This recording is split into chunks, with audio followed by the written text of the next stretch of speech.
महाराष्ट्रामध्ये सुरू झालेले आहेत आणि त्याच्यामध्ये विशेषतः मी अतिशय स्पष्टपणे आपल्याला सांगू इच्छितो की स्वतः मुख्यमंत्री महोदयांनी घोषणा केलेली आहे, उपमुख्यमंत्री याच्या संदर्भात बोललेले आहेत की ओबीसी समाजाच्या आरक्षणाला कुठलाही धक्का न लावता मराठा समाजाला आरक्षण देण्यासाठी सरकार कटिबद्ध आहे।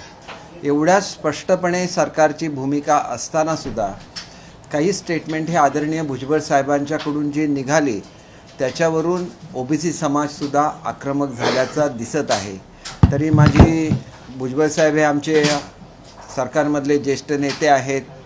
आमच्या ज्याला मीटिंग होतात कॅबिनेटचे सर्व सदस्य त्याला उपस्थित असतात आणि त्याला ज्याला जी चर्चा होते त्याच्यामध्ये सुद्धा ते मोकळेपणाने बोललेले आहेत आणि त्याच्यामुळे समाजाच्या मनामध्ये असा काही गैरसमज असेल ओबीसी समाजामध्ये तर तो दूर करण्याची जबाबदारी सुद्धा त्यांची स्वतःची आहे, कारण ते सरकारचे एक ज्येष्ठ मंत्रीसुद्धा आहेत आणि म्हणून मी त्यांना विनंती करू इच्छितो की हा जर गैरसमज झाला असेल आणि त्याच्यामुळे ओबीसी समाजाचे सुद्धा मोर्चे निघणार असतील तर सर्व ओबीसी बांधवांना मी सांगू इच्छितो की ओबीसी आरक्षणाला कुठल्याही तऱ्हेचा धोका नाही।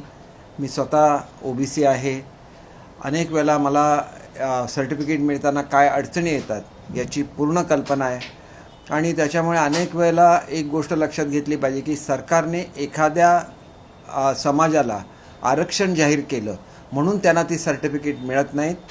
त्यांना वेगवेगळ्या तऱ्हेचे दाखले हे प्रोड्यूस करायला लागतात, त्यावेळेला त्यांना सर्टिफिकेट मिळतं आणि त्याचं ज्यावेळेला व्हेरिफिकेशन होतं त्यावेळेलासुद्धा अनेक तऱ्हेचे दाखले त्यांना द्यायला लागतात।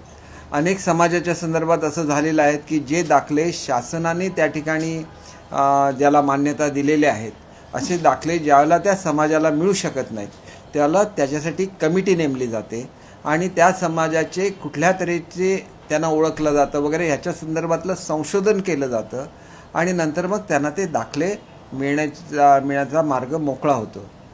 मराठवाड्यातल्या मराठा समाजाबाबतीत असंच झालेलं आहे की त्या काळामधली त्यांच्या ज्या नोंदी होत्या या एकतर मौडीमध्ये होत्या, फारशीमध्ये होत्या, उर्दूमध्ये होत्या आणि त्याच्यामुळे या संदर्भात संशोधन करून दाखले मिळण्याच्या संदर्भात ज्या अडचणी होत्या त्या दूर करणं आवश्यक होतं आणि म्हणून शिंदे समितीची स्थापना झाली।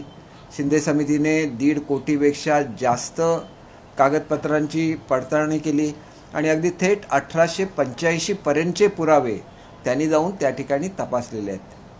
त्यांनी कुठल्या तऱ्हेचे 12 दस्तऐवज पुरावे म्हणून ग्राह्य धरावे याच्या संदर्भात शासनाला शिफारस केलेली आहे।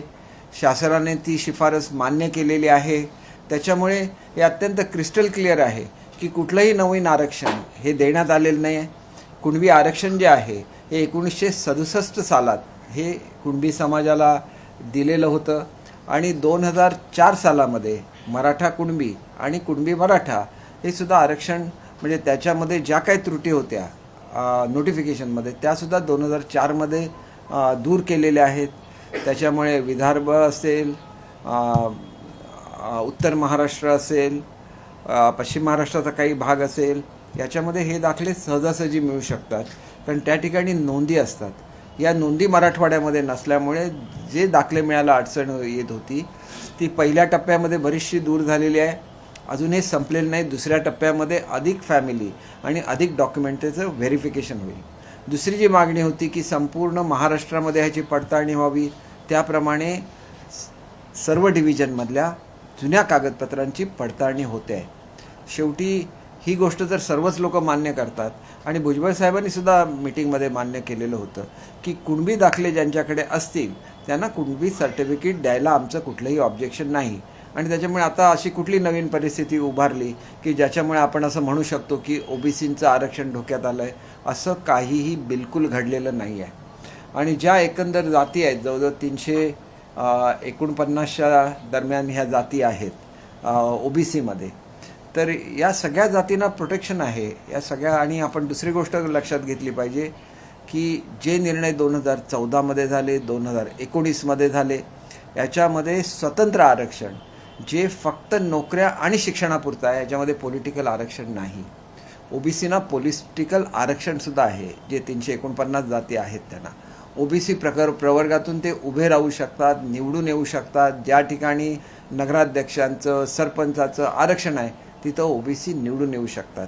आपण जी नवीन सवलत दिलेली आहे या सवलतीमध्ये फक्त शिक्षणासाठी आणि नोकऱ्यांपुरतं हे आरक्षण आहे आणि हे हायकोर्टामध्ये टिकलेलं होतं. सुप्रीम कोर्टामध्ये हे आरक्षण टिकावं म्हणून माजी न्यायमूर्तींची समिती आहे.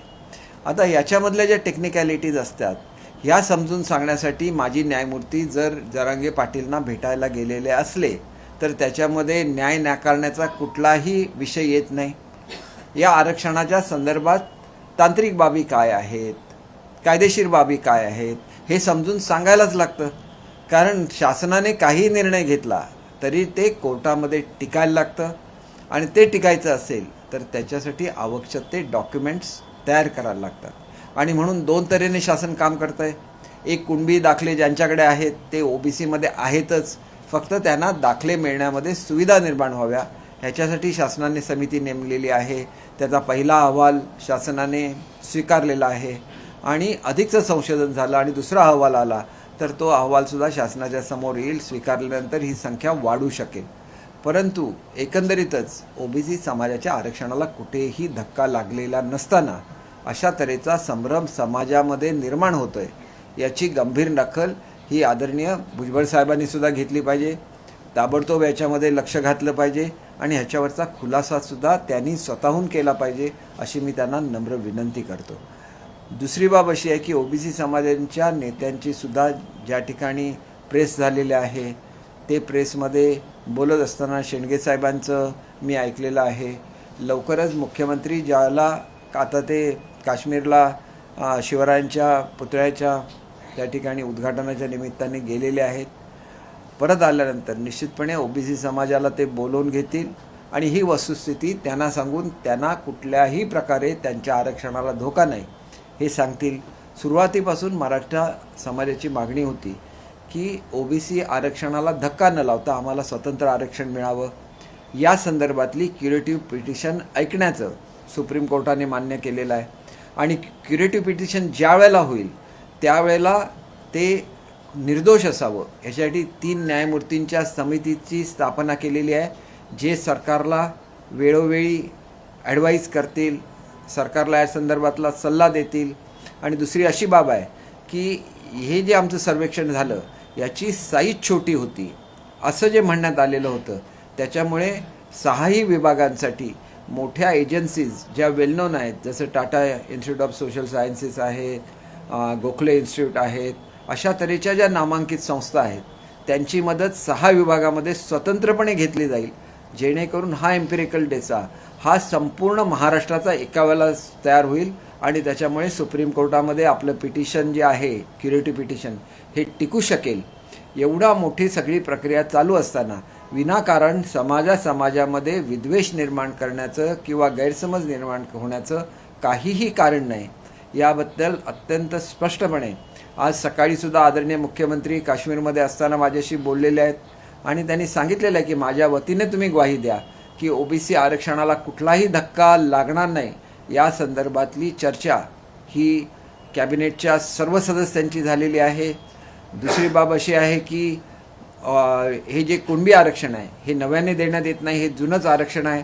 फक्त त्याचे दाखले मिळण्याच्या संदर्भात ज्या अडचणी आहेत त्या दूर करण्यात आलेल्या आहेत आणि सरसकट अशा तऱ्हेने सर्वांनाच कुणबी म्हटलं जाईल असं बिलकुल नाही आहे. ज्यांच्याकडे कुणबी दाखले आहेत त्यांना कुणबी लगेच आरक्षण मिळायला सुरुवात झालं की त्यांना एक रिलॅक्सेशन मिळेल आणि उर्वरित जो समाज आहे याच्यासाठी आपण जे वेगळं आरक्षण केलेलं आहे जे सुप्रीम कोर्टाने नाकारलेलं होतं त्या संदर्भातली क्युरेटिव्ह पिटिशन ही अत्यंत जबाबदारीने त्या ठिकाणी लढवली जाईल.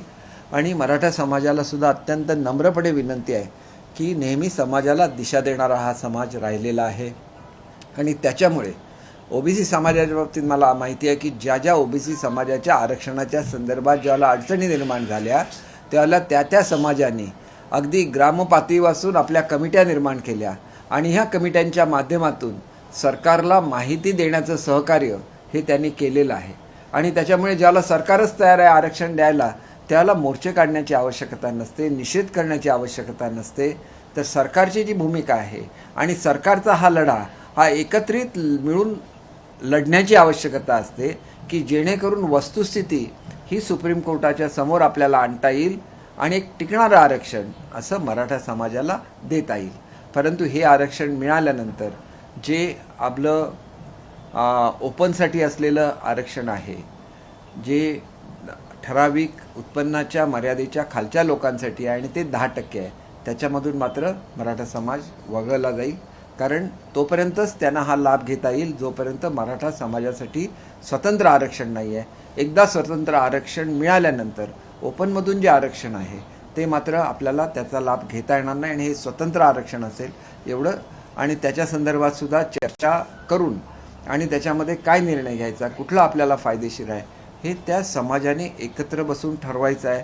आणि त्याच्यासाठी माझी नेहमीच विनंती असते, मी काय हे मला मुख्यमंत्री महोदयांनी सांगितलेलं नाही, परंतु एक असं शिष्टमंडळ निर्माण करावं, त्याच्यामध्ये काय कायदेशीर तज्ज्ञ असावे वगैरे, की जे सातत्याने सरकारबरोबर काम करत राहील कोऑर्डिनेशनमध्ये आणि आपण हा लढा एकत्रपणे लढूया मराठा समाजासाठी. आणि सरकार जर तयार आहे तर मराठा समाजाने सुद्धा सरकारच्या हातामध्ये हात घालून आपल्याला योग्य असं डॉक्युमेंटेशन तयार केलं पाहिजे. आणि सरकारची भूमिका आहे, सरकारने ॲक्टच केलेला आहे, अधिक काय करायला लागलं तरी सरकारची तयारी आहे, परंतु हे सगळं कोर्टामध्ये टिकलं पाहिजे. कारण आरक्षण हा पूर्णपणे कोर्टाचा संबंधातील विषय आहे आणि तिथं ते टिकणारं आरक्षण द्यायला महाराष्ट्र सरकार अत्यंत गंभीर आहे, अत्यंत जबाबदारीने मुख्यमंत्र्यांनी सांगितलेलं आहे. एवढंच नाही तर शिवरायांची शपथ ही कोणीही महाराष्ट्राच्या भूमीमध्ये खोटी घेत नसतं. ज्यावेळेला त्यांनी अशी शपथ घेतली त्यावेळेला समाजाने सुद्धा जाणवलं पाहिजे की आपल्या राजांची, सगळ्यांच्या महाराष्ट्राच्या राजाची ज्यावेळेला शपथ घेतली जाते, महाराष्ट्राच्या आराध्य देवतेची ज्यावेळेला शपथ घेतली जाते, तर त्याच्यामागची भावना लक्षात घेतली पाहिजे आणि सर्वांनी सहकार्य केलं पाहिजे. रोज असं होत राहिलं तर समाजामध्ये विद्वेष निर्माण होईल, समाजामध्ये फूट निर्माण होईल. तरी हे कुठल्याही परिस्थितीत टाळलं गेलं पाहिजे अशी सर्वांनाच नम्र विनंती आहे. सर, तुम्ही एकीकडे म्हणताय की समंजसाने भूमिका मांडली गेली पाहिजे, मात्र दुसरीकडे मंत्री छगन भुजबळ यांनी आपल्या घरी सर्व जे ओबीसी नेते आहेत त्यांची बैठक बोलावलेली आहे आणि ओबीसी आरक्षणाला धक्का लागू देणार नाही, काही झालं तरी बघा एक ठराव जो आहे त्यांनी मंजूर केला या बैठकीत. नाही, मुळात सरकारनेच सांगितलेलं आहे की कुठल्याही परिस्थितीमध्ये आरक्षणाला धक्का लागणार नाही.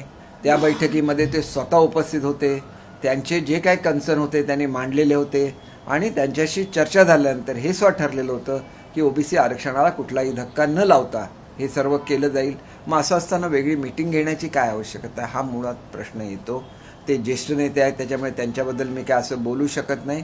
त्यांनी पुन्हा एक बैठक घ्यावी, त्याच्यामध्ये त्यांनी क्लॅरिफिकेशन द्यावं की मी असा शब्द घेतलेला आहे की ओबीसी समाजाच्या आरक्षणाला कुठलाही धक्का लागणार नाही. याच्यामध्ये नाहीतर एक समाजामध्ये विद्वेष निर्माण होईल, समाजामध्ये वाद निर्माण होईल, जी महाराष्ट्राची परंपरा कधीही नव्हती. महाराष्ट्राची परंपरा ही एक प्रगतिशील असा महाराष्ट्र आहे. सामाजिक ज्या आपण ज्याला सोशल रिफॉर्म्स म्हणतो याची जन्मभूमी महाराष्ट्र आहे. या महाराष्ट्रामध्ये समाजामध्ये लढे निर्माण होणं हे महाराष्ट्राच्या कीर्तीला आणि आपल्या छत्रपती शिवाजी महाराजांच्या परंपरेला साजेसं नाही असं मला स्वतःला वाटतं. 1994च्या अध्यादेशाला सुद्धा हायकोर्टात पुन्हा एकदा आव्हान देण्यात आले, ज्या अध्यादेशाद्वारे ओबीसींचं आरक्षण दिलेलं, त्यामुळे ते सर्वेक्षण पुन्हा करा, महाराष्ट्रात नेमकी ओबीसींची संख्या किती आहे आणि तोपर्यंत हे जर आरक्षण घटनाबाह्य असेल तर ते रद्द करा अशी मागणी केली. उद्या त्यावर सुनावणी. एक गोष्ट असे की प्रत्येकानेच असे निर्णय घेतले आणि कोर्टामध्ये जाऊन कॉम्प्लिकेशन निर्माण केले, तर ते करण्यामागचा त्यांचा हेतू काय असतो हा हेतू सुद्धा तपासून बघितला पाहिजे. हा कुठल्याही समाजाच्या हिताचा हेतू नाही आणि त्याच्यामुळे समाजामध्ये विद्वेष निर्माण करणं हे कुठेतरी थांबलं पाहिजे. आणि त्याच्यामुळे अशी सर्वच लोक असतील त्यांनी ह्याचा गांभीर्याने विचार केला पाहिजे. शेवटी या भूमीची ज्यावेळेला एक घोडदौड चालू असते, प्रगतीच्या दिशेने घोडदौड चालू असते, त्यावेळेला अशा तऱ्हेचे सामाजिक प्रश्न निर्माण होणं हे महाराष्ट्राच्या हिताचं नाही, तिथल्या असलेल्या तरुण पिढीच्या हिताचं नाही. आजसुद्धा ओबीसीचं आरक्षण जे पॉलिटिकल आहे त्यालासुद्धा चॅलेंज दिल्यामुळे आपल्या निवडणुका स्थानिक स्वराज्य संस्थांच्या त्याच्यामध्ये अडचणी निर्माण झालेल्या आहे. शासनाने अशी भूमिका घेतली की आरक्षणावर निर्णय घ्यावा आणि नंतर या व्हाव्या. त्याच्यामध्ये इतरसुद्धा काही अर्थात टेक्निकल अडचणी आहेत. या सगळ्या अडचणी लक्षात घेता लोकशाहीच्या प्रक्रियेला सुद्धा अशा गोष्टींमुळे बाधा निर्माण होते. तर ह्या सगळ्याचा विचार करून अशी पिटिशन वारंवार दाखल करावी का याच्यावर सुद्धा विचार झाला पाहिजे. आणि तसं नसेल आणि ही काय एका वेळेला होऊ शकत नाही. तुम्ही असं म्हटलं की ह्यांची संख्या निश्चित करा, एका मिनिटात होणार आहे का? आणि तोपर्यंत समजा चुकून स्टे आला तर अनेक ओबीसी आपल्या हक्कापासून वंचित होतील. ह्या खरोखर अशा जाती आहेत की ज्या आज नाही 1967 सालामध्ये याचं डिक्लरेशन झालेलं आहे. आणि म्हणून पुरावे मागितले ते 1967च्या पूर्वीचे का मागितले जातात की ज्या वेळेला हे नोटिफिकेशन झालं त्याच्या पूर्वीची परिस्थिती गृहीत धरून त्यांना ह्या सवलती दिलेल्या आहेत. आणि त्याच्यामुळे असं जर भांडण होत राहिलं तर याचा परिणाम आपल्या मुलांच्या भवितव्यावर होईल. कारण जास्त करून शिक्षण आणि नोकऱ्या या दोन्ही तरुण लोकांसाठी असतात आणि त्यांच्या भवितव्याशी कोणीही खेळू नये. शेवटी मुलांनी जागृत झालं पाहिजे, तरुणांनी जागृत झाले पाहिजे आणि हे सगळं थांबवलं पाहिजे. अशी वेळ महाराष्ट्रामध्ये यायला लागलेली आहे. आणि म्हणून मला असं वाटतं की मराठा समाजाने एक समजूतदार भूमिका घेतलेली आहे. ती भूमिका पुढे ठेवण्याच्या दृष्टीने त्यांनी माहिती संकलित करण्यासाठी सहकार्य करावं. तर निश्चितपणे शासनाला सुद्धा मदत होईल की हा डाटा संपूर्ण सुप्रीम कोर्टामध्ये देऊन स्वतंत्र आरक्षण आपल्याला मिळवता येईल. आणि हे आरक्षण मिळालं तर ओबीसी विरुद्ध मराठा समाज असा संघर्ष संपूर्णपणे टाळता येईल. सर, आता प्रकाश शेंडगे यांनी यांच्याबरोबर भुजबळांबरोबर बैठक झाल्यानंतर ते बाहेर पडले आणि त्यांनी काही आरोप केलेले आहेत. त्यांचं असं म्हणणं आहे की जी समिती नेमली आहे या समितीमध्ये सगळेच्या सगळे जे लोक आहेत ते सगळे मराठा आहेत आणि कुठेतरी मराठांना ओबीसी मध्ये घुसवण्याचा प्रयत्न चाललेला आहे. त्यामुळे या समिती जी काही काम करणार आहे त्या सगळ्या समितीचं हे जे काही षडयंत्र चालू आहे ते आम्ही हाणून पाडू. नाही, मुळातच असं म्हणणं चुकीचं आहे. जे न्यायमूर्ती असते त्यांना जात वगैरे काय नसते. मुळात हा योगायोगाचा भाग आहे की आपले बरेचसे न्यायमूर्ती हे मराठा समाजाचे झालेले, कारण ती परंपरा राहिलेली व ज्येष्ठ वकील त्या समाजाचे राहिलेले आहेत. त्याच्यामुळे न्यायमूर्ती या सिनियर ह्याच्यामधून जात असल्यामुळे मोठ्या प्रमाणात त्या समाजाचे आहेत. परंतु एखादा समाज ज्याला उद्विग्न होतो, ज्या वेळेला मोठी मोठी आंदोलनं सुरू असतात त्यावेळेला त्यांना सुद्धा विश्वास वाटेल अशी सुद्धा लोक त्या ठिकाणी असायला लागतात. आणि त्या दृष्टीने याच्यामध्ये काहीही चूक आहे असं मी मानत नाही. उद्या एखादा ओबीसी समाजाचा विषय आला आणि त्याला ओबीसी न्यायमूर्ती असले तर ते ओबीसींना अन्याय होऊ देणार नाही तिथपर्यंत ठीक आहे, पण त्यांच्यासाठी वेगळं काय करणार नाही, चुकीचं काय करणार नाही. कारण शेवटी ते न्यायमूर्ती असतात. न्यायाच्या तराजूमध्ये सगळी लोक त्यांना समान असतात आणि न्यायमूर्तींना कुठलाही धर्म नसतो. ही आजपर्यंतची परंपरा आहे. आणि तिथं आपण जिथे रामशास्त्री प्रभूंचं उदाहरण देतो इतिहासाचं, आणि इथं मात्र न्यायव्यवस्थेबद्दलच आपण कुठेतरी आक्षेप करायचा, ही मुळातच पद्धत चुकीची आहे असं मला वाटतं. सर, जे ओबीसी नेते आहेत ते बैठक झाल्यानंतर देवेंद्र फडणवीस यांची भेट घेणार आहेत. ही सह्याद्रीवर हे सगळे भेट घेण्यासाठी दाखल होणार आहे. तर तुम्ही आता जे आवाहन केलं भुजबळ साहेबांना, तर कुठेतरी ते यशस्वी होईल असं वाटतंय का? कारण एकीकडे ओबीसीचा एक वेगळा प्रयत्न किंवा त्यांचा एक वेगळा लढा आता उभारला जातोय असं वाटतंय. नाही, मुळात हा लढा उभारण्याची गरज काय हाच मुळात प्रश्न आहे. ज्याला तुम्हाला स्पष्टपणे सांगितलेलं आहे की ओबीसी आरक्षणाला कुठलाही धक्का लागणार नाही. हे शेवटी राज्याचे प्रमुख कोण असतात? मुख्यमंत्री असतात. राज्याचे प्रमुख कोण असतात? उपमुख्यमंत्री असतात. राज्याच्या प्रमुखांनी एवढ्या क्लिअर कट स्टेटमेंट दिल्यानंतर आज सकाळचं काश्मीरमधून दिलेलं शिंदेसाहेबांचं स्टेटमेंट बघा किंवा फडणवीस साहेबांचं स्टेटमेंट बघा. दादा आज आजारी आहेत त्यामुळे त्यांचं स्टेटमेंट येऊ शकलं नाही. सगळ्यांची स्टेटमेंट सेम असणार की ओबीसींच्या हक्काचं रक्षण करण्यासाठी त्यांची बांधिलकी आहे. त्याचबरोबर मराठा समाजाला आरक्षण देण्यासाठी त्यांची बांधिलकी आहे. आणि हे करत असताना जो काय न्यायालयीन लढा असतो तो लढा देऊन टिकणारं आरक्षण हे मराठा समाजाला दिलं जाईल. दुसरी गोष्ट आपण लक्षात घेतली पाहिजे की आरक्षण रद्द झालं तरी जे त्या काळामध्ये मराठा समाजाचे युवक नोकरीला लागले, अधिसंख्य पदं निर्माण करण्यात आली आणि त्यांना सामावून घेण्यात आलं, ही वस्तुस्थिती आहे. कुठल्याही परिस्थितीमध्ये त्या मुलांवर अन्याय झालेला नाही आणि असं करणारं हे पहिलं सरकार आहे.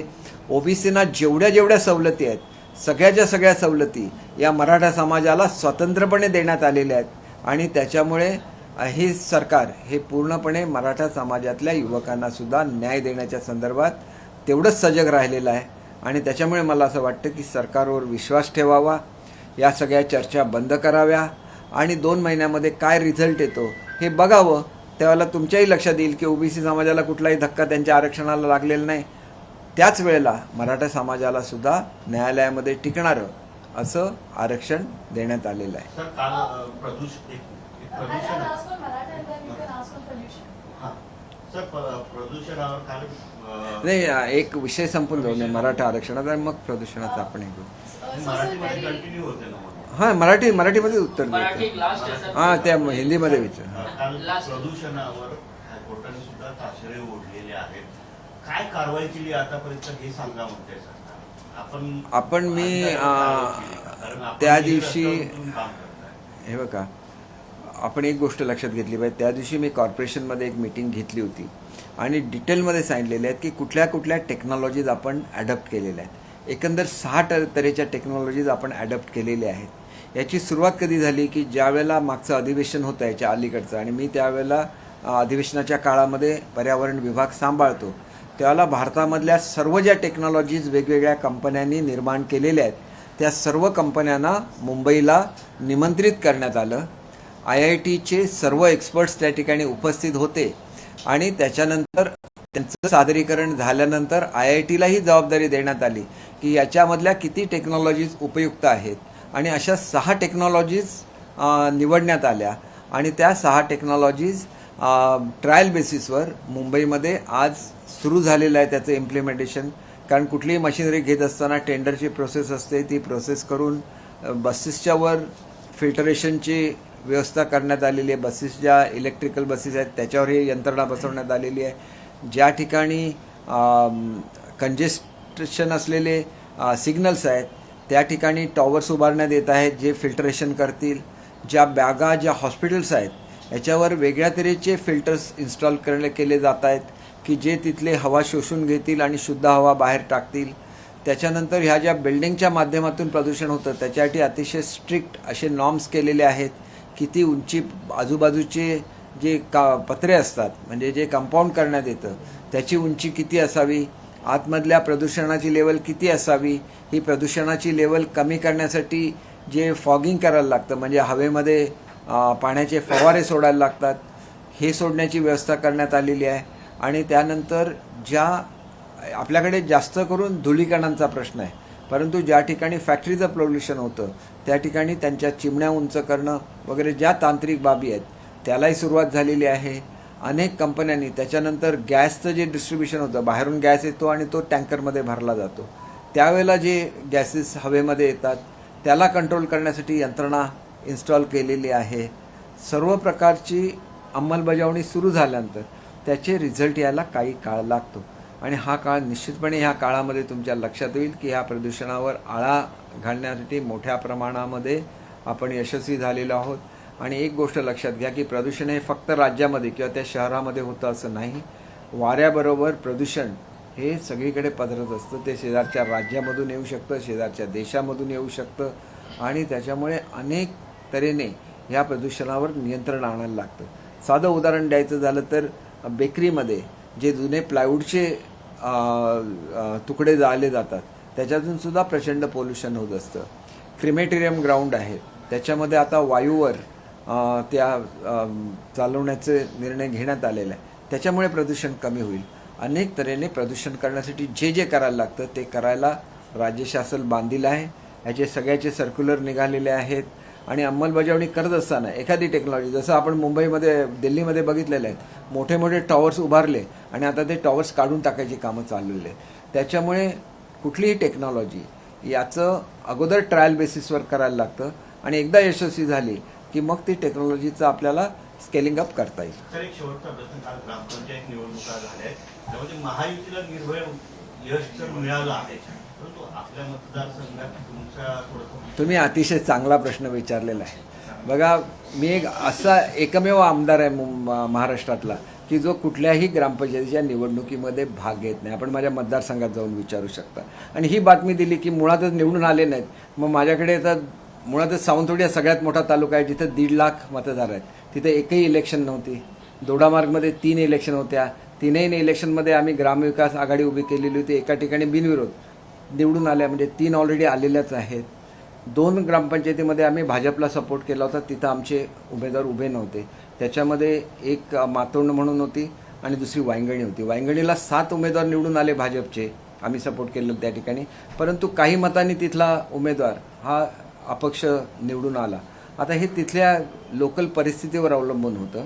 आमची फक्त 2 ठिकाणी लढत झालेली होती, भाजप आणि शिवसेनेची, आणि तुम्ही बघितलं तर त्यातली 95% मतं ही आमच्या युतीतल्याच पक्षाला मिळालेली आहेत. परंतु लोकल स्तरावर असा कार्यकर्त्यांचा आग्रह असतो की हाच उमेदवार आला पाहिजे, हाच उमेदवार आला असे, त्याच्यामुळे त्या मैत्रीपूर्ण लढता होतात. या 2च लढ्या त्या ठिकाणी होते. 3 आमचे तर निवडून ग्रामविकास ह्याच्या नावाने आलेले आहेत, तिथं सगळ्यांचे सरपंच बसतील. 2मध्ये जी लढा झाली त्याच्यामध्ये 12-14 मतांनी जिथं गेलेत तिथं आपली ह्याच्यामध्ये मेजॉरिटी आलेली आहे निवडून आलेल्या सदस्यांमध्ये, त्यामुळे त्या ठिकाणी उपसरपंच बसेल. शेवटी एकदा इलेक्शन संपल्यानंतर युती आम्ही एकत्रच असतो आणि त्याच्यामुळे दुसऱ्या कुठल्या पक्षाचा विजय झाला असता तर मी समजलो असतो, पण असं काय झालेलं नाही आहे. तिथं 80-90% भाजप आणि शिवसेना धनुष्यबाण हेच आहे, शिंदेसाहेब आहेत. त्याच्यामुळे तसं काही त्याच्यामधून उगाच मी बोलतो त्याच्यामुळे नॅचरली असं होतं की माझ्यावर सगळ्यांचं लक्ष असतं. 50-100 मतं इथली तिथं टाकून एक 10-15 मतांनी एखादा उमेदवार पराभूत करणं काय उभाट्याला कठीण नाही. तेवढी 50-100 मतं अजून त्यांच्याकडे शाबूत आहेत, त्याच्याबद्दल माझं काहीच जुमत नाही. पण त्यांना असं वाटतं ह्याने सक्षमपणे शिवसेनेची जी बाजू होती ती मांडली लोकांसमोर, त्याचा कुठेतरी पराभव ह्याच्या माझ्या 1-2 कॅन्डिडेटचा पराभव झाला तर मी कधी तिथं गेलेलो सुद्धा नाही. फक्त एक गोष्ट मात्र निश्चितपणे सांगू इच्छितो की लोकशाहीमध्ये प्रत्येक घडलेल्या घटनेची नोंद घेतली पाहिजे.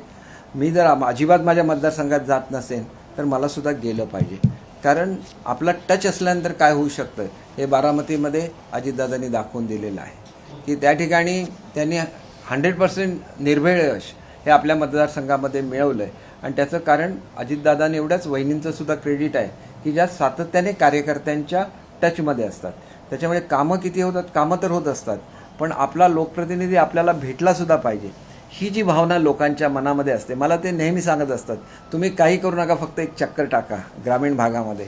तर आता त्याच्यामध्ये कुठे कमी पडलेलं असेल, त्याच्यामुळे 1-2 ग्रामपंचायतीच्या जर ह्याच्यामध्ये फरक पडला असेल 100% मला जायला लागेल. परंतु माझ्यावर ही जबाबदारी असते तुमच्यापर्यंत पक्षाची भूमिका मांडण्याची. आणि मुंबईचं बघा, आता काल उपराष्ट्रपती आले, मी एअरपोर्टला आणायला सोडायला होतो. आज भूतानचे राजे आले, त्यांच्या स्वागतासाठी जायचं असतं.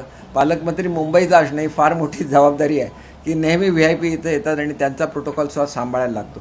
तरी पण वेळात वेळ काढून मी निश्चितपणे आमच्या ग्रामीण भागाला भेट देईन आणि त्यांची एकमेव जी मागणी असते की तुम्ही इथं आलं पाहिजे, निश्चितपणे पूर्ण करेन. सर एक प्रश्न मराठीतला.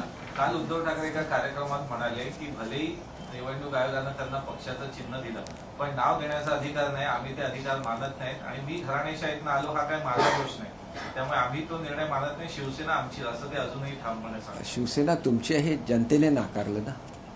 काल मग तुम्हाला ह्याच्यामध्ये का नाही मतं मिळाली? ग्रामपंचायतीच्या निवडणुकीमध्ये बाळासाहेबांचा विचार चालतो, उद्धव साहेबांचा विचार चालत नाही असं मी बिलकुल म्हणत नाही. परंतु बाळासाहेबांचा विचार 80% चालतो आणि 20% उद्धव साहेबांचा. आणि तेच कालच्या निवडणुकीमध्ये लोकांच्या निदर्शनाला आणलं. लोक बाळासाहेबांच्या विचाराबरोबर राहिली, उद्धव साहेबांनी बाळासाहेबांच्या विचाराबरोबर राहावं असं लोकांचं मत होतं, परंतु ते त्याचा विचार न करता ते काँग्रेसच्या विचाराबरोबर राहिले. ही वस्तुस्थिती आहे. ही वस्तुस्थिती कोणाला नाकारता येईल का? आणि म्हणून त्यांनी घेतलेला निर्णय चुकीचा होता.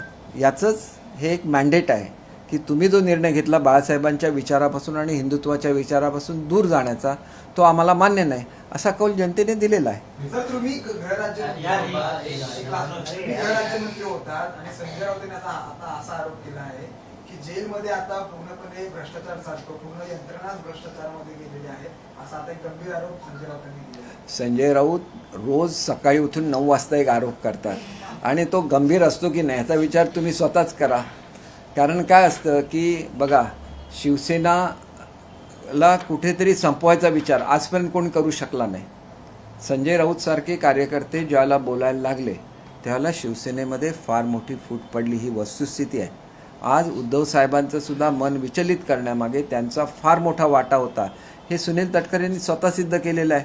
कारण जे काय मोदी साहेबांच्यामध्ये आणि पंतप्रधान महोदयांमध्ये ठरलेलं होतं हे आम्ही 3-4 लोक जी मध्ये होतो यांच्या व्यतिरिक्त कोणाला माहिती नव्हतं. मग ही माहिती राष्ट्रवादीपर्यंत पोहोचवण्याचं काम हे संजय राऊतनी केलं उघडपणे. त्याच्यामुळे संजय राऊत हे शिवसेनेच्या हिताच्या दृष्टीने विचार करतात हे मला स्वतःला असं वाटत नाही की त्यांना राष्ट्रवादी आणि पवारसाहेबांच्याबद्दल जो आदर आहे त्यापोटी ते त्यांच्याशी जास्त एकनिष्ठ असतात आणि त्याच्यामुळे तुरुंगातला त्यांचा अनुभव जो काय त्याच्याबद्दल मी बोलू शकणार नाही, कारण त्यांना तो अनुभव आहे आणि त्याच्यामुळे तिथं काय जर चुकीचं होत असेल तर त्यांनी गृहमंत्र्यांना सांगावं, गृहमंत्री त्याच्यावर ॲक्शन घेतील. त्यांनी बोललेल्या प्रत्येक गोष्टीला विरोध केला पाहिजे असं बिलकुल नाही. Sir, Sir, just one question I want to know from you. Now you have addressed an important issue of Maratha reservation in Maharashtra. But very recently, Mr. Bhujbal has said that now it's do or die situation for us, for the OBC community precisely.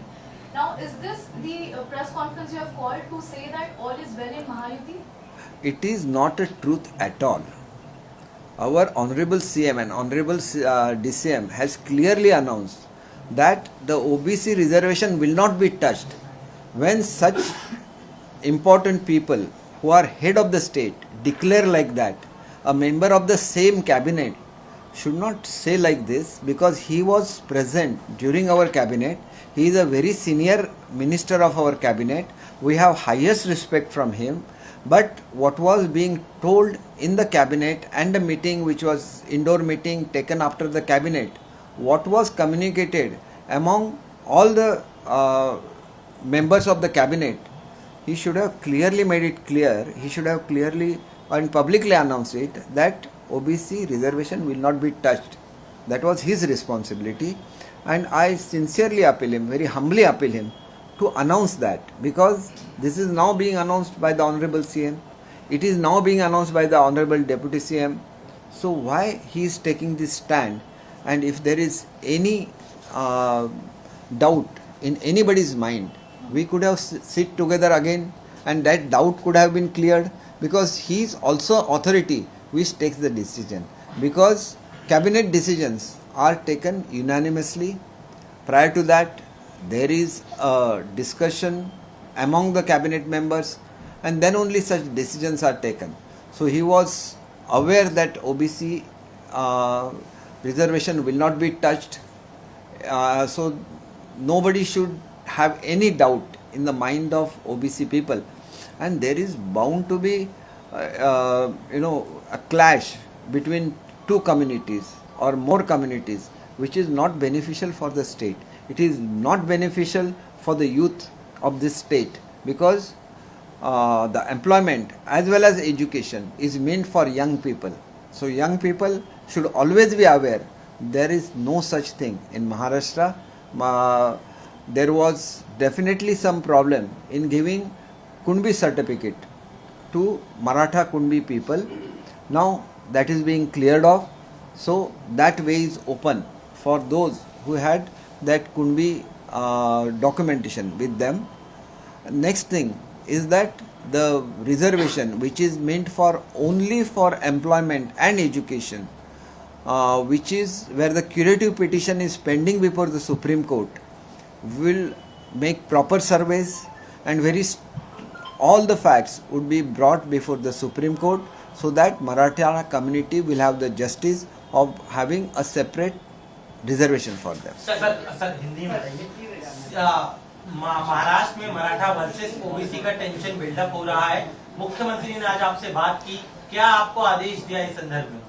देखिए, मुख्यमंत्री साहब ने clearly बोला है, उन्होंने खुद भी कश्मीर में से जो मुलाकात दी है उसमें क्लियरली बोला है कि ओबीसी आरक्षण पूरा तरह से सुरक्षित है, उसको कोई भी टच नहीं करेगा. ये जो कुणबी आरक्षण है, 1967 से ये कुणबी आरक्षण है, मराठा कम्युनिटी के लिए है, तो उसका लाभ मराठवाड़ा के जो लोग हैं उनको नहीं मिल रहा था. वो मिलने का जो रास्ता है वो खुल गया है. तो ये तो पहले वाला ही रिजर्वेशन है. अगर उनको उसका सर्टिफिकेशन नहीं हो रहा था तो उसके बारे में जो भी डिफ़िकल्टीज थी वो अब दूर हो गई है. तो इसमें वो पहले से अगर ओबीसी में है तो नया क्या किया है उसमें? ओबीसी में वो पहले से ही है कुणबी जात, और उनको अगर सर्टिफिकेट मराठवाड़ा में नहीं मिल रहे थे तो इसके कुछ रीजंस है. वहाँ पे फारसी में, उर्दू में, मोडी में उनका सब ओल्ड डॉक्यूमेंटेशन है जिसमें लिखा है कि ये कौन से कम्युनिटी को बिलोंग करते हैं. और अगर उनको अगर सर्टिफाई करती है कमेटी, जो आयोग जो वहाँ पे निर्माण किया गया था, तो उनको ग्राह्य किया जाएगा, मतलब that they will be eligible if they have those documents, not everybody. Sir CM के आश्वासन के बावजूद भी एक मिनिट पन्नास क्वेश्चन झाले. खूप वेळ झालाय. थोडं बालभारतीमध्ये PCO वगैरे एज्युकेशन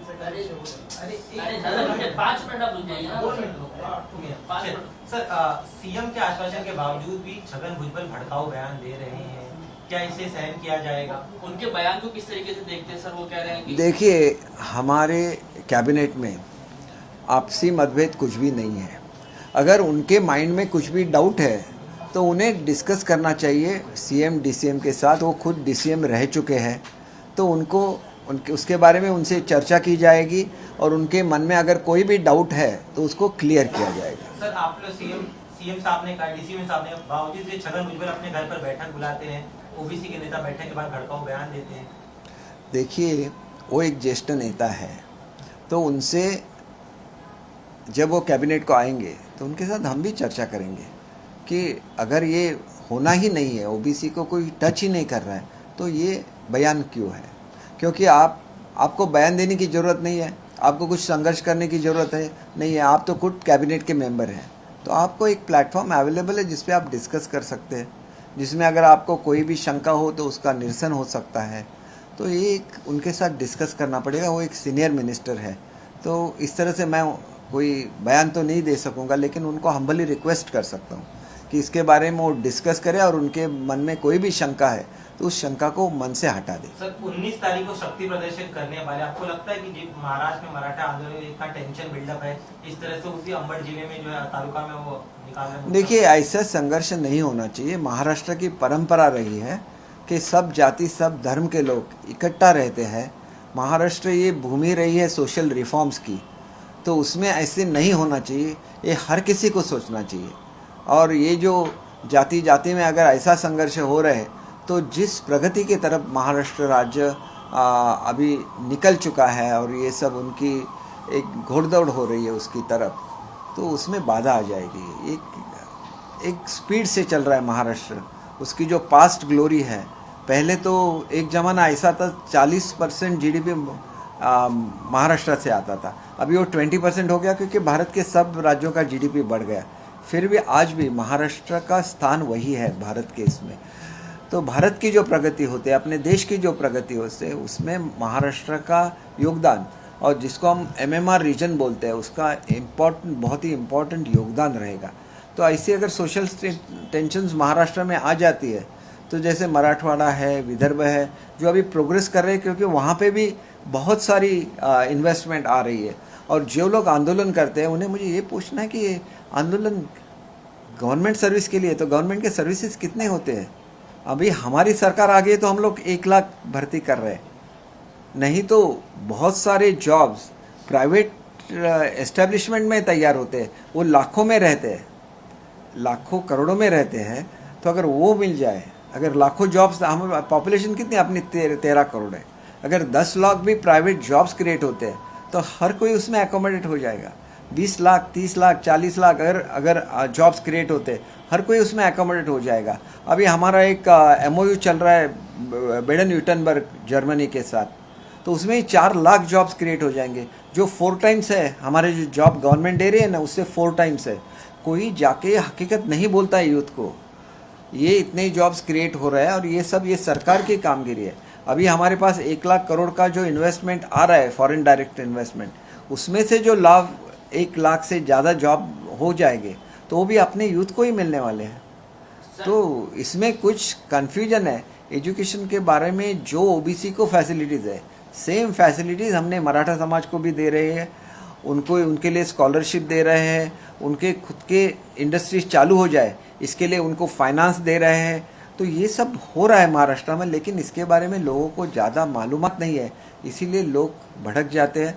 तो उनके पास ये मालूमात पहुंचनी चाहिए. और दूसरा, हर किसी ने सोचना चाहिए, अगर कोर्ट में हमें अपनी बाजू पेश करनी है तो डाटा क्रिएट करना पड़ेगा, एम्पीरियल डाटा क्रिएट करने के लिए.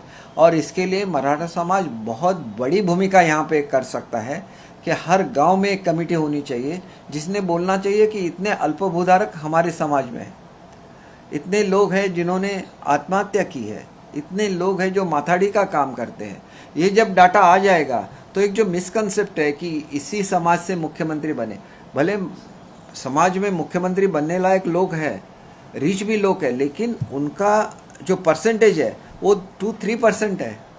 बाकी के लोगों का क्या है, जो 97% 95% है, जो खेती कर रहे थे अभी खेती के टुकड़े हो गए तो उनका आर्थिक स्तर गिर गया, तो उन्हें मदद की ज़रूरत है और वो आरक्षण देने के लिए सरकार उनके साथ खड़ी है। सर, ग्राम पंचायत चुनाव में महायुति को एक तरफा जीत मिली है। खासतौर पे अगर अजीत पवार का प्रदर्शन देखा जाए तो वो चाचा से आगे निकल गए हैं। क्या लगता है सर, इसी तरीके के नतीजे जो हैं वो आने वाले चुनावों में भी देखने मिलेंगे? वो चाचा के आगे तो निकल गए, लेकिन बाला साहब का, वो चाचा जी के आगे, चाचा नहीं मैं बोल सकता, चाचा जी के आगे निकल सके, लेकिन बाला साहब का विचार भी बहुत आगे निकल गया और ये लोग पीछे रह गए। जिन्होंने बाला साहब का विचार छोड़ा था, हिंदुत्व को विचार छोड़ा था, वो एकदम से पीछे मतलब वो 7-8 क्रमांक पे गए। तो ये होता रहता है, उससे उसका एनालिसिस करना चाहिए, उससे कुछ सीख लेनी चाहिए। अगर उनका डिसीजन गलत था तो इसके बारे में भी उन्होंने बोलना चाहिए कि मेरा डिसीजन गलत था, मैं कांग्रेस के पास गया, लोग नहीं चाहते थे कि कांग्रेस के साथ जाओ, वो अपने देश के धरती के साथ जुड़ना चाहते थे।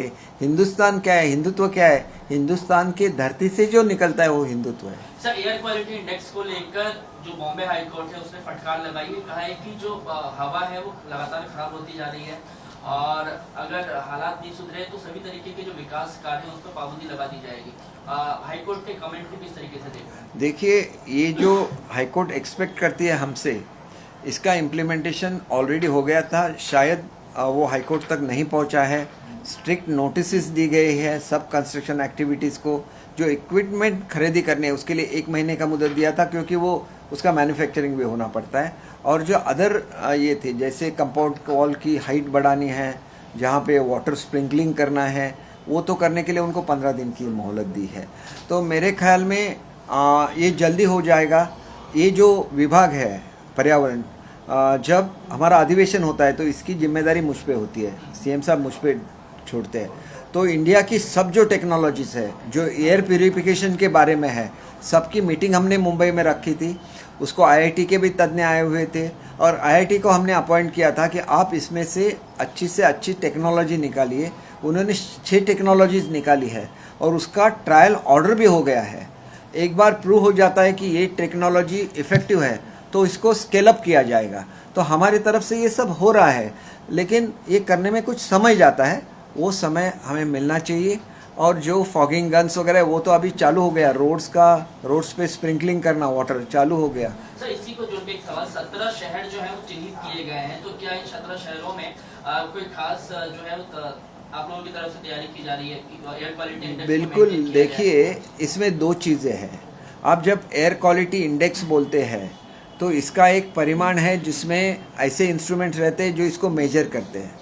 2 साल से जो केंद्र शासन के इंस्ट्रूमेंट हमें दिए गए थे उसकी देखभाल नहीं हुई है, तो इसमें गलत भी उसके रिजल्ट आ सकते हैं। तो हमने एक ऑफ़र दिया है सेंट्रल गवर्नमेंट को कि हम इसके बारे में इसको सर्विसिंग करने की जिम्मेदारी हम लेते हैं, ताकि एक ठीक से इसका परिमाण निकल सके।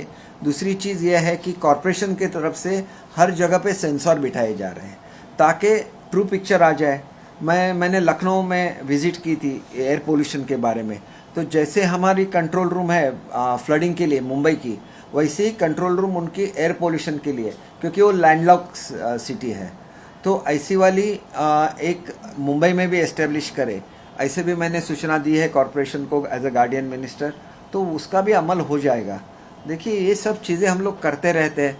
एक अच्छी बात है कि कोर्ट भी उसको मॉनिटर कर रहा है, क्योंकि everybody is concern about Mumbai specially air quality, because Mumbai has the advantage of open sea where the pollution could be reduced. तो उसका एडवांटेज आना चाहिए। फिर जो भी नए टेक्नोलॉजीज़ है उसका उपयोग होना चाहिए, और कैसे भी करके मुंबई वालों को, मुंबई शहर के जो नागरिक है उनको हमें न्याय देना है कि अच्छी क्वालिटी के एयर हमें उन्हें देना है, अच्छा एनवायरनमेंट उन्हें देना है। सर, शेवटचा प्रश्न, पॉलिसी डिसीजन है क्या इसको पोल्यूशन में लेकर? ये जो टेक्नोलॉजी, देखिए, अभी जो 6 टेक्नोलॉजीज चूज़ किए हैं तो आईआईटी ने चूज़ किए हुए हैं, लेकिन आप दिल्ली का एग्जांपल लीजिए, उन्होंने हर चौराहे पे बड़े बड़े टावर्स खड़े कर दिए। अभी वो टावर्स को वो निकाल रहे हैं, तो this is a waste of public money. तो इससे अच्छा है कि आप एक्सपेरिमेंट करो। एक्सपेरिमेंट करने के लिए हमने एरियाज चूज़ की है, वहाँ का एयर पोल्यूशन मॉनिटर किया जाएगा और वहाँ पे कम हो गया तो वही हम लोग उसको अडॉप्ट करेंगे।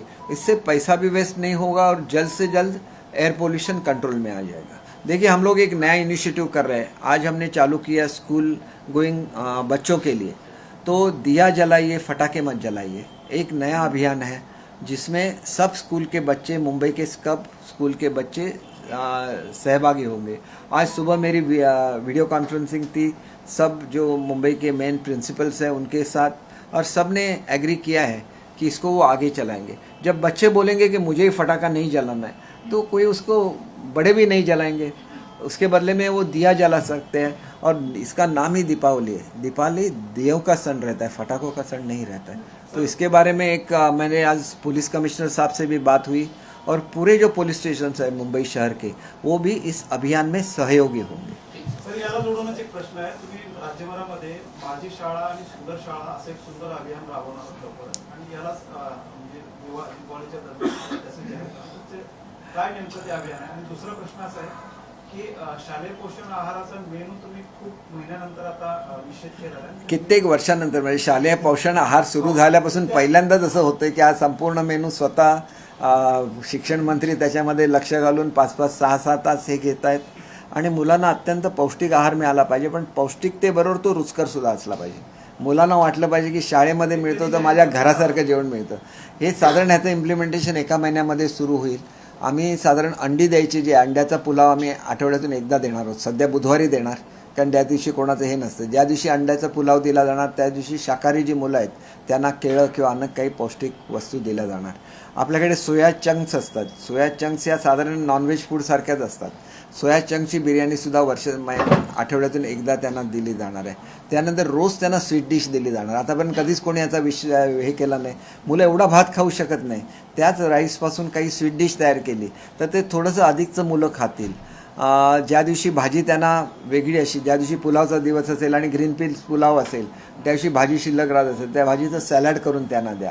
अशा मी छोट्या छोट्या सूचना दिल्या आहेत। आणि माझ्याकडे एक कंपनी आली होती, त्यांना मी असं सांगितलं की तुम्ही सोया मिल्क बल्क कंटेनरमध्ये तयार करा। सोया मिल्कमध्ये एवढे प्रोटीन्स असतात ना, त्याच्यामध्ये समजा चॉकलेट फ्लेवर दिला, एखादा आईस्क्रीम फ्लेवर दिला, मुलं आवडीने ते घेतील आणि ते सोया मिल्क खराब होत नाही, जसं आपलं रेग्युलर मिल्क खराब होतं तसं। आणि त्याच्यामुळे हा सुद्धा प्रयोग पुढच्या वर्षी होईल, कारण त्यांनी ते डेव्हलप करतायत ते प्रोडक्ट, आणि बल्क पॅकिंगमध्ये, कारण छोट्या पॅकिंगमध्ये हे परवडत नाही, त्याची कॉस्ट खूप जास्त होते। असे आम्ही छोटे छोटे प्रयोग देतोय। अंड्याचं जे बदलायचं होतं त्याला आम्हाला केंद्र शासनाचे पैसे 60% असतात, त्याच्यामुळे त्यांच्याकडून सुद्धा परवानगी आता मला आलेली आहे, त्यामुळे हा प्रयोग सुरू होईल। जसे आता आम्ही शूज द्यायला सुरुवात केली, सगळ्यांना ड्रेस शूज द्यायला सुरुवात केला, तशी माझी केंद्रीय सचिवांची एक बैठक झाली ज्यावेळेला आदरणीय उपमुख्यमंत्री देवेंद्र फडणवीस साहेबसुद्धा होते। त्यांना आम्ही असं सांगितलं की ग्रँटेबल स्कूलला 100% पैसे खर्च आमचे होतात, तरी पण त्यांना गव्हर्नमेंट स्कूलचा स्टेटस नाही, त्याच्यामुळे आम्ही त्यांना ड्रेसेस देऊ शकत नाही, आम्ही त्यांना लॅबोरेटरीज चांगल्या देऊ शकत नाही ज्याची त्यांना गरज असते। तर ह्याच्यावर सुद्धा त्यांनी विचार करण्याचं मान्य केलेलं आहे, आणि ते घडलं तर महाराष्ट्रामध्ये एक क्रांती घडेल। कारण 3च राज्य अशी राहिलेली आहेत की ज्याच्यामध्ये ग्रँटेबल स्कूल आहेत, त्याच्यापैकी एक महाराष्ट्र आहे, दुसरं गुजरात आणि तिसरं उत्तर प्रदेश आहे। आणि हे झालं की सगळ्या स्कूलचा स्टेटस गव्हर्नमेंट स्कूल राहील आणि त्याच्यामुळे मुलांना त्याचा खूप फायदा होईल। आणि आता बघा आम्ही पुस्तकाचं वजन कमी केलं, एकच पुस्तक घेऊन शाळेमध्ये गेलं पाहिजे, ह्याचंसुद्धा अंमलबजावणी व्यवस्थित झाली पाहिजे। मी आता हे सगळं तयार करून दिलं, परंतु अंमलबजावणी व्यवस्थित झाली तर मुलं अगदी हलकं फुलकं दप्तर घेऊन शाळेमध्ये येऊ शकतील, एवढे आम्ही केलेलं आहे। पण आता आम्ही हे आमच्या बोर्डासाठी केलं, उद्या जे सेंट्रल बोर्ड आहे किंवा इंटरनॅशनल बोर्ड आहे त्यांनीसुद्धा आपली पुस्तकं तेवढीच छोटी केली पाहिजेत की जेणेकरून मुलांचा पुस्तकाचा बोजा त्यांच्या पुढच्या आयुष्यावर त्याचा परिणाम होतो। त्यांच्या जो आपण मणका म्हणतो, मणक्याला एक तऱ्हेची हे तयार होतं, बेंड तयार होतं, आणि आयुष्यभर त्यांना त्याचं हे करायला लागतं। त्याच्यामुळे मुलांच्या पाठीवर बोजा असताच कामा नये वाढत्या वयात। अभियान हे अत्यंत महत्त्वाचं अभियान आहे, आणि आमच्या मुख्यमंत्री महोदयांचं स्वप्न आहे तर स्वतःच्या शाळेबद्दल प्रत्येकाने अभिमान बाळगला पाहिजे, आणि माझी शाळा सुंदर शाळा झाली पाहिजे ह्याच्यासाठी ते एक अभियान लॉन्च करतायत। आणि महाराष्ट्रामध्ये 2 कोटी मुलं आहेत, 2 कोटी मुलांना मुख्यमंत्र्यांचं पत्र जाईल, आणि ह्या अभियानामध्ये खाजगी शाळांना बक्षीस देणार आहे, ग्रँटेबल स्कूलना बक्षीस देणार आहे, आणि याच्या आपले ज्या गव्हर्नमेंट स्कूल आहेत यांनाही बक्षीस दिलं जाणार आहे। त्याच्यानंतर आम्ही प्रत्येक शाळेमध्ये परसबाग करतो आहे. अशी परसबाग मुंबईतल्या प्रत्येक शाळेच्या टेरेसवर करायला सांगितलेली आहे. कॉर्पोरेशनकडून त्यांना वेळेवर पैसे दिलेले नव्हते तर मी DPCमधून पैसे द्यायला सांगितले आहेत. परंतु प्रत्येक शाळेच्या वर परसबाग असलीच पाहिजे आणि त्याच्यामध्ये होणारी भाजी ही मुलांनी आपल्या मिड डे मीलमध्ये वापरली पाहिजे. त्यांना खूप आनंद होईल मी केलेलं. आणि तुम्ही जाऊन बघा, एवढे सुंदर सुंदर भाज्या तयार केल्या आहेत मुलांनी. तुम्हाला खूप आनंद होईल आणि मुंबईचं वातावरण सुद्धा सुधारायला मदत होईल त्याच्यामुळे. टेरेस गार्डन आपण सर्वे केलाय ते सर्वेचे काही रिझल्ट आढळले? सर्वेला 95% पॉझिटिव्ह हे आहेत, फीडबॅक्स आहेत. आणि ह्याची उत्कृष्ट अंमलबजावणी पुढच्या वर्षी होण्याच्या दृष्टीने काही आम्ही ट्रेनिंग हे डाएटच्या मार्फत आमच्या शिक्षकांना सुद्धा देऊ, की जेणेकरून त्या पुस्तकांचा दुहेरी उपयोग आहे. एक म्हणजे पाठीवरचा बोजा कमी होतो आणि धडा संपल्यानंतर लगेच नोट्स घेतल्या की ती मुलं हुशार होतात. हे ज्या मोठ्या मोठ्या क्लासेस असतात ज्यांचं परफॉर्मन्सचा रेट खूप छान आहे, ते आमचं पुस्तक असतं ते त्याचं बाइंडिंग सोडवतात आणि त्याच्यामध्ये एक एक वहीचं पान घालतात आणि त्याच्यावर नोट घ्यायला सांगतात. एक धडा संपला की नोट असेल की मुलाच्या धडाही लक्षात राहतो आणि नोट्सवर लक्षात राहतं. असा दुहेरी फायदा आहे. पण ते व्यवस्थित शिक्षकांनी सुद्धा ते समजून घेतलं पाहिजे, त्याचं योग्य हे झालं पाहिजे. त्यानंतर एक आम्ही नवीन उपक्रम करतो ज्याची ट्रायल झाली पण त्याचं अजून आम्ही इम्प्लिमेंटेशन केलं नाही. ते म्हणजे तुम्हाला स्कूल एज्युकेशनमध्ये इंटरेस्ट आहे म्हणून सांगतो की 3रीपासून मुलांच्या परीक्षेला सुरुवात आहे. परीक्षा म्हणजे ती हे नाही आहे, टेस्ट ज्याला आपण म्हणतो. आणि जसं तुम्ही कौन बनेगा करोडपतीमध्ये बघता, प्रत्येकाच्या हातमध्ये रिमोट कंट्रोल असतो आणि तो ABCD दाबतो. तशी छोटी छोटी मुलं ABCD दाबणार. मग त्यांना मॅथमॅटिक्स कळतं की नाही, त्यांना इंग्रजी कळतं की नाही, हे सगळं आम्हाला कळायला लागणार आणि त्यांच्यावर मग आम्ही अधिक मेहनत घेऊ शकतो. बघा, महाराष्ट्रातली मुलं भारतातली सर्वोत्कृष्ट मुलं ठरली पाहिजेत. हा आमच्या सरकारचा निर्धार आहे. आम्ही ते तुम्हाला करून दाखवणार. हा सगळा जो वाद सुरू आहे, या वादामध्ये जरांगे पाटलांनी पण उडी घेतली आहे. त्यांचा असा एक बाईट आला, त्यांनी अशी एक प्रतिक्रिया दिलेली आहे की हे OBC नेते बीडमध्ये जातात आणि मराठा पोरांना अटक करायला लावतात आणि हे एक मोठं षडयंत्र आहे. नाही बघा, त्याच्यावर बीडचे जे DSP आहेत त्यांनी अतिशय चांगली मुलाखत दिलेली आहे. त्यांनी म्हटलेलं आहे की गुन्हेगाराला जात नसते. ज्या माणसाने जाळपोळ केली तो कुठल्या जातीचा आम्ही अजिबात बघणार नाही. त्याच्याविरुद्ध पुरावा असेल तरच त्याच्यावर कारवाई होईल. कोणी मोर्चाने आले म्हणून एकाही मोर्चेकरावर कारवाई होणार नाही. आणि माझी खात्री आहे की ह्याच्यामध्ये 5% सुद्धा मराठा समाजाची मुलं नसणार. 95% बाहेरचे गुंड घुसलेले असणार आणि त्यांनी आगी लावलेले असणार. हे पॉलिटिकली मोटिवेटेड गोष्ट आहे आणि ते पॉलिटिकल मोटिवेशन होतं ते जनतेने डिफीट केलेलं आहे. एवढं मोठं आंदोलन झालं, महाराष्ट्र पेटला, परंतु रिझल्ट गव्हर्नमेंटच्या बाजूने लागला. हे लोकांचं एक इंडिकेशन आहे की त्यांना प्रगती पाहिजे त्यांना. आणि त्या दृष्टीने सगळ्यांनी मतदान केलेले माझं सगळ्यांना आभार. सर, एक शेवटचा प्रश्न. जेव्हा सर्वपक्षीय OBC साठी म्हणजे आरक्षणासाठी बैठक झाली होती त्यावेळेस देवेंद्र फडणवीस काहीतरी बोलणार होते, परंतु त्यांना बोलू देण्यात आलं नाही असं भुजबळांनी थेट आरोप केला. नाही बघा, असं आहे ना की भुजबळ साहेब ज्येष्ठ आहेत. भुजबळ साहेबांनी आरोप करण्यापेक्षा भुजबळ साहेबांनी मंत्रिमंडळाच्या बैठकीला बसलं पाहिजे, त्यांच्या मनातल्या शंका दूर केल्या पाहिजेत. त्यांच्याबरोबर बोलण्यासाठी फडणवीस साहेब नेहमी अवेलेबल असतात. एक वेळ आम्हाला भेट नाही मिळणार, भुजबळ साहेबांना 1 मिनिटात मिळते कारण ते ज्येष्ठ आहेत. आणि त्याच्यामुळे हे सगळं बघा खेळीमेळीच्या वातावरणात चाललं पाहिजे. शेवटी आहे कोणासाठी? मुलांसाठी. दंगली पेटून मुलं खुश असतात का? मुलांची दिवाळी आहे, दिवाळी आनंदाने साजरी करायची असेल तर मला सगळ्याच समाजाला सांगायचं आहे, आनंद देणं. आज भूतानचे राज्य इथं आले. भूतानला हॅपीनेस इंडेक्स नावाचा असतो. भूतान का आपल्यापेक्षा श्रीमंत आहे का? आहे. त्या परिस्थितीमध्ये आनंदी कसं राहता येतं ह्याच्यावर त्यांनी संशोधन केलं आणि हॅपीनेस इंडेक्स हा एक नवीन कन्सेप्ट संपूर्ण जगाला दिला. आज तो आपण विसरलो. ही महाराष्ट्राची भूमी, ही मुलांना आनंदाने दिवाळी साजरा करण्याचा हा क्षण आहे आणि त्यावेळेला ही आंदोलनं. म्हणजे आम्हाला मुलांचा विचार नाही का? ज्या मुलांसाठी ही आरक्षण आहेत त्या मुलांना आनंदाने त्यांची दिवाळी साजरी करून देणं. सरकारने नेमलेल्या आहेत कमिट्या स्वतःचं काम करतील. आता कशाला आंदोलनं पाहिजेत? आणि ते मराठ्यांचं का पाहिजे आणि ते OBCचं का पाहिजे? खरोखर हे आनंदाचं, मुलांना आनंद देण्याची वेळ आहे. जरांगे पाटलांनी सुद्धा सगळ्यांना हॅपी दिवाळी करावं, मुलांना आनंदाने दिवाळी साजरं करण्याचं हे करावं, आवाहन करावं. आणि दिवाळी हा आनंदाचाच प्रसंग असतो. नरकासुराचा तिथं वध झाला तर आपण आपल्या मनातले छोटे छोटे नरकासुर आहेत त्यांचासुद्धा वध करूया आणि दिवाळी चांगल्या तऱ्हेने साजरी करूया. आपल्याला सुद्धा दिवाळीच्या हार्दिक.